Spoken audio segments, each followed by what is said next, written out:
Bonjour à tous et à tous, bonjour à tous les suiveurs et à tous les inconditionnels de Grégoire Omnisport. Yàlla na yàlla musal ci coronavirus, que Dieu nous préserve du coronavirus. Donc on va parler des deux légendes du football sénégalais, à savoir El Hadji Ousseynou Diouf et Sadio Mané. Donc ñoom ñaar, pourquoi ñu sepp leen? Parce que ce sont les deux Sénégalais à avoir gagné le Ballon d'Or africain. Donc El Hadji Diouf gagné na ko 2001-2002, Sadio Mané gagné na ko 2019. Donc ñoom ñaar mënoo leen boole yeneen joueurs yi parce qu'ils ont été des meilleurs joueurs d'Afrique. Donc mais ñoom ñaar bokku trajectoire. El Hadji Diouf, il a eu une carrière donc différente de celle de Sadio Mané. Pourquoi? Parce que El Hadji Diouf, il a bien démarré, donc dem Lens, toj ko, après ñu yóbbu ko Liverpool. Donc Sochaux la démarré 98-99, mu dem Rennes, après mu dem Lens. Lens la toj 33 matchs, 9 buts, après mu def une excellente donc Coupe d'Afrique des Nations ponctuée par une finale face au Cameroun. Après mu dem Coupe du Monde, beaucoup ci meilleur joueur de la Coupe du Monde. Après Liverpool jënd ko, mais il n'a pas duré à Liverpool. Donc 2 saisons le joué à Liverpool. Première saison 46 matchs, 6 buts et une passe décisive.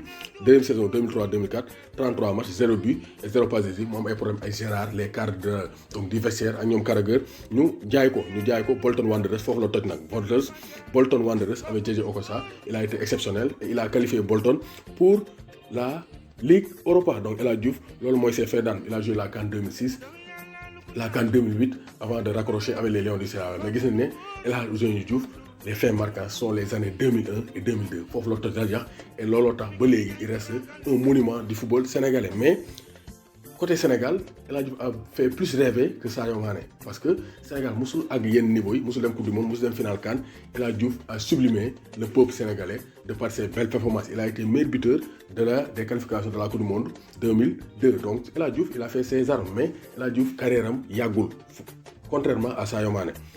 Parce que El Hadji Diouf, il a eu 37 sélections avec l'équipe nationale du Sénégal, 9 buts et une passe décisive. Alors qu'en club, il a joué aux Rangers, joué à Sunderland, joué à Bolton, joué à donc Leeds United, joué à Sabah en Malaisie, Doncaster. Donc après, il a beaucoup tourné, contrairement à Sadio Mané, qui a été stable et qui a été vraiment émergent. Il a été progressif dans sa carrière parce que nous commençons Metz, deuxième division.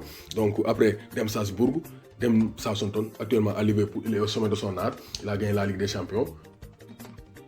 El Hadji Diouf gagné ko parce que le différence c'est que Sadio Mané a gagné des titres alors que El Hadji Diouf n'a pas gagné de titres.